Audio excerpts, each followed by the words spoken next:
Media సమావేశం మరి కొన్ని ప్రత్యేక పరిస్థితుల్లో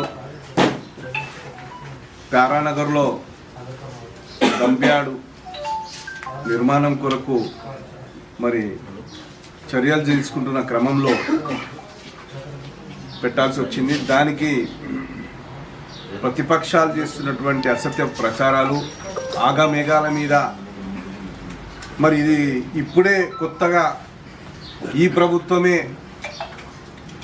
ఆలోచన చేసి తీసుకొచ్చిన చందంగా చూపించే హడావిడి ప్రయత్నాలు ఆగమేఘాల మీద ఈ అవకాశాన్ని రాజకీయ లబ్ధికి మలుచుకోవాలనే ఆతృత సంకుచిత భావం ఇవన్నీ ప్రస్ఫుటంగా కనబడుతున్నాయి.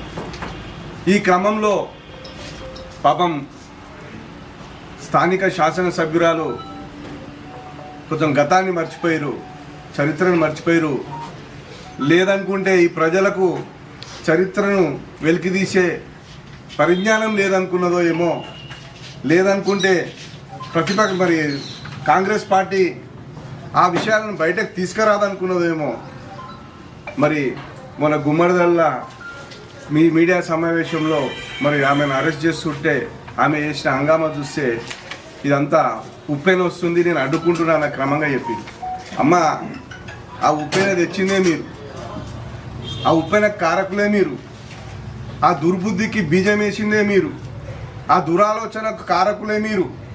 ఈ ప్రాంతాన్ని మరి ఆ రోజు ఇది నాశనం అవుతుంది, దీంతో నష్టం అవుతుంది మీరు అంటున్నారు కదా, దానికి కారకులే మీరు. దానికి సాక్షాత్తు మేము నిన్ననే మరొక వీడియోను గతంలో తీసుకున్న కేటీఆర్ గారు పబ్లిక్ను ఉద్దేశించి మాట్లాడినప్పుడు ఆయన మున్సిపల్ శాఖ మంత్రిగా ఉండి మేము జవహర్ నగర్లో ఉన్నటువంటి పరిస్థితులను వేరే దగ్గర రానియం, దాని కొరకు మేము ఇక్కడ 2 ప్లేసెస్ను ఐడెంటిఫై చేసినామని చెప్పి మీకు తెలుసు. ఒకటేమో మన ప్యారానగరు, ఇంకోటేమో లగడారం. ఆయననే అక్షరాల చెప్పిండు, అది 2022లో చెప్పిండు. అమ్మ, మరి ఆయన 2022లో చెప్పినప్పుడు మీరు మహిళా కమిషన్ చైర్పర్సన్ ఉన్నారు, మరి బీఆర్ఎస్లో మీరు ప్రాతినిధ్యం వహిస్తున్నారు, బీఆర్ఎస్ సభ్యత్వం ఉన్నది, మీకు బాధ్యత ఉన్నది ఈ ప్రాంత వాసిగా. మరి అప్పుడు కళ్ళు మూసుకున్నారా? లేదు, మీ బాస్ నిర్ణయించిన దానికి మేము ఏమైనా అబ్జెక్షన్ చేస్తే నాకు మార్కులు తక్కువ వస్తాయి, రేపు మళ్ళీ టికెట్ ఇవ్వడానికి మీరు ఎంతకు పోయిరా నాకు అర్థమవుతుంది.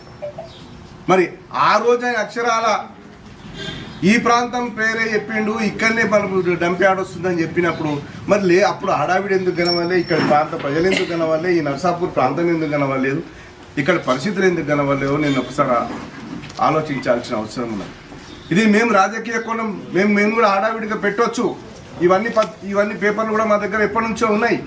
కానీ ప్రతిదాన్ని రాజకీయం చేసి డైవర్ట్ చేసి ప్రజల నుంచి లబ్ధి పొందాలనే ఆతృత కంటే ఎక్కువ నువ్వు ప్రజాక్షేత్రంలో ఉన్నావు, ప్రజలకు మంచి చేసే కార్యక్రమాలు చేయి, ఒక శాసనసభ్యురాలుగా ఉన్నావు.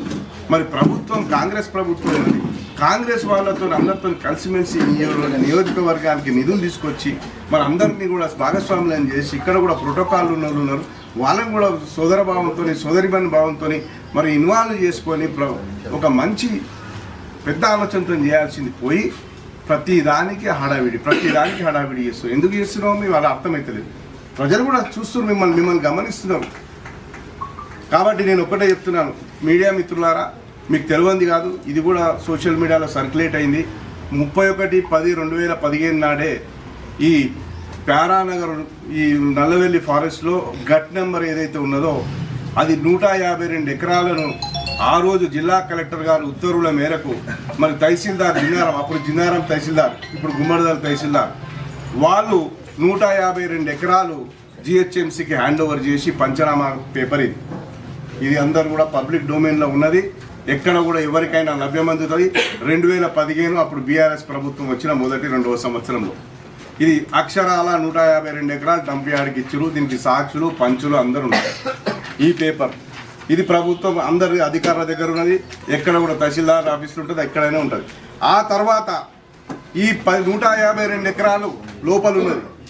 మరి ఆ ప్రాంతానికి పోవాలంటే మన మెయిన్ రోడ్ నుంచి లోపలికి పోవాలంటే దాదాపు 1 ఎకరా 23 గుంటల భూమి రోడ్డు కొరకు అవసరం ఉంది, ఫారెస్ట్ భూమి అవసరం ఉంది. మీకు అందరికీ తెలుసు, ఫారెస్ట్కి వెళ్ళి రోడ్ వేయాలంటే సెంట్రల్ గవర్నమెంట్ పర్మిషన్ దాకా పోవాలి. ఇక్కడ పొల్యూషన్ కంట్రోల్ బోర్డులు, ఇక్కడ లోకల్ అథారిటీలు, ఇక్కడ ఉన్న డిస్ట్రిక్ట్ లెవెల్ కమిటీలు అన్ని రిఫర్ చేసి ఆ తర్వాత దానికి ఒక పెద్ద ప్రొసీజర్ ఉంటుంది. ఫారెస్ట్ భూములలో రోడ్లు వేయాలంటే మన ప్రాంతంలో ఫారెస్ట్ ఉంది కాబట్టి మన ప్రాంతంలో చాలా మందికి తెలుసు ఫారెస్ట్ భూములకి రోడ్ వేయాలంటే. దానికి సంబంధించింది కూడా దాదాపు 2021 స్టార్ట్ అయింది ఇది. దీనికి సంబంధించింది ఇక్కడ లోకల్ ఉన్న లీడర్లను కూడా కొంతమందిని ఈ కమిటీలో వేసిర్రు. మన జిల్లా మొత్తం డిస్ట్రిక్ట్ లెవెల్ కమిటీ వేసిర్రు.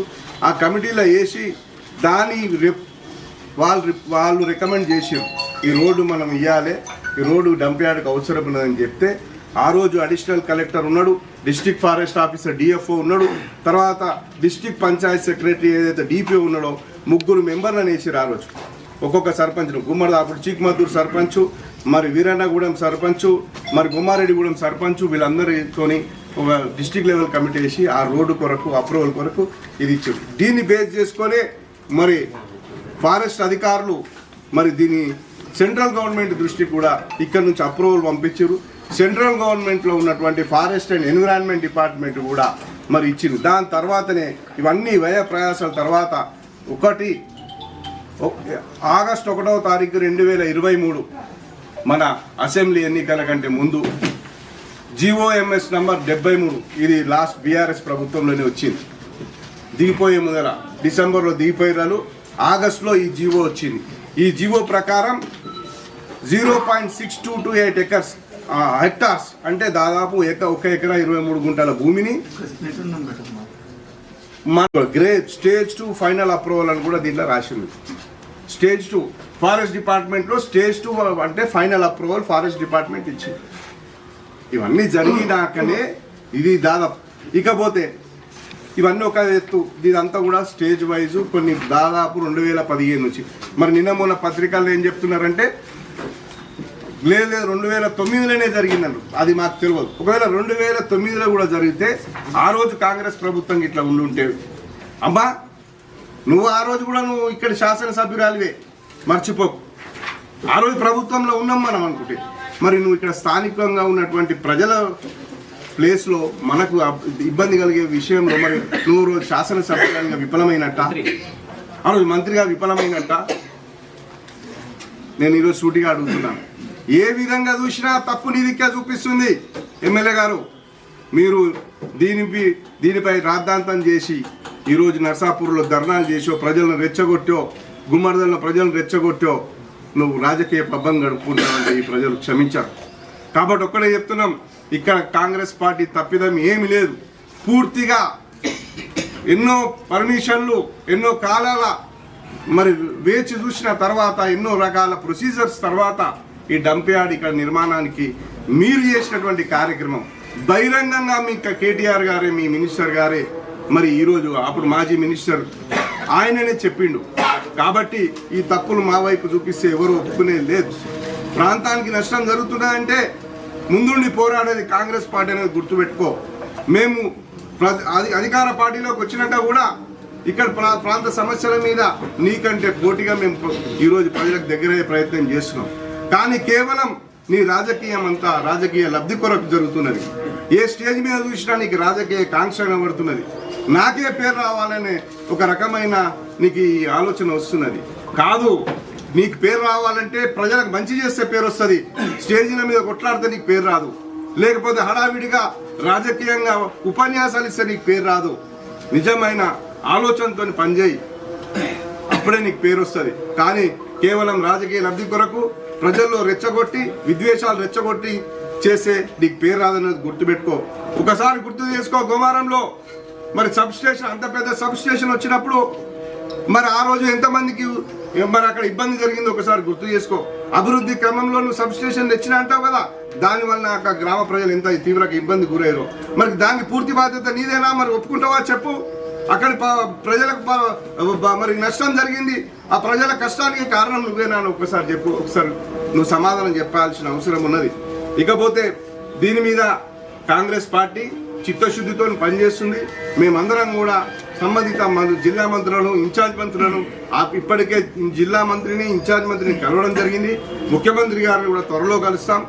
ఏ విధమైన మా శక్తి మేర కష్టపడి మరి ఈ ప్యారానగర్ నుంచి మరి ఆ డంప్యార్డ్ను మరి పక్కకు తీసుకుపోయే ప్రయత్నం చేద్దాం.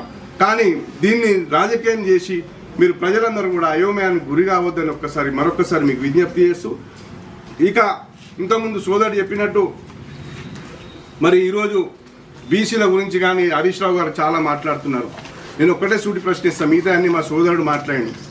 దేశ చరిత్రలోనే బీసీల గురించి కులగణన చేసినటువంటి రాష్ట్ర ప్రభుత్వం ఏదైనా ఉందంటే రేవంత్ రెడ్డి గారి నాయకత్వంలో పనిచేసినటువంటి తెలంగాణ ప్రభుత్వమే ప్రజాపాలన ప్రభుత్వం. మరి నేను ఈరోజు బీఆర్ఎస్ నాయకులను అడుగుతున్నా, మేము ఎంతోమంది బీసీ నాయకులను పిసిసి అధ్యక్షులుగా చేసుకున్నాం. ప్రస్తుతం ఉన్న మా పిసిసి అధ్యక్షుడు కూడా బీసీ సామాజిక వర్గానికి చెందినవాడే. గతంలో డి శ్రీనివాస్ చేసిండు, కేశవరావు గారు చేసిరు, మధ్య తులసిదాస్ చేసిండు, మరి హనుమంతరావు చేసిండు. ఈ విధంగా చెప్పుకుంటే చాలామంది చేసిండు. మా పార్టీకి భవిష్యత్తులో ఖచ్చితంగా కూడా కొన్ని రోజుల తర్వాత ఎప్పుడో ఒకసారి మన బీసీ ఇంత గతంలో కూడా బీసీ ముఖ్యమంత్రిగా పనిచేసినటువంటి అనుభవం ఉన్నటువంటి రాష్ట్రం ఇది.